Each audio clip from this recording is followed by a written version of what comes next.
ჩვენ დავიწყეთ ფართომასშტაბიანი სამხედრო ოპერაცია ირანში ირანის სასტიკი რეჟიმის საფრთხის გასანადგურებლად.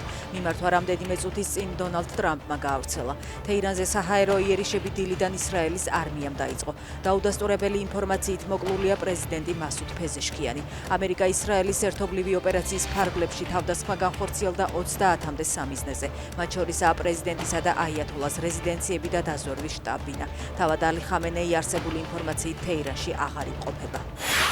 უკრაინამ რუსეთის კრასნოდარის მხარეში ნავთობგადამამუშავებელი ქარხანა დაბომბა. დრონებით თავდასხმის შედეგად ქარხანაში აფეთქებები დაიწყო, რამაც ხანძარი გამოიწვია. საწარმოს მუშაობა ნაწილობრივ შეჩერებულია, ამან კი შესაძლოა რუსეთისთვის საწვავის კრიზისი გამოიწვიოს.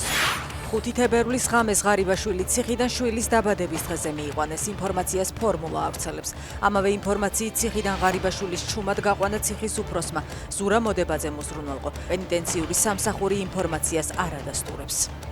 თბილისში თოვლისა და უხვინალექის შედეგად რამდენიმე უბანში ელექტროგადამცემი ანძები და ხეები წაიქცა, დაზიანდა გარეგანათების ბოძები, ჩაიხერგა გზები.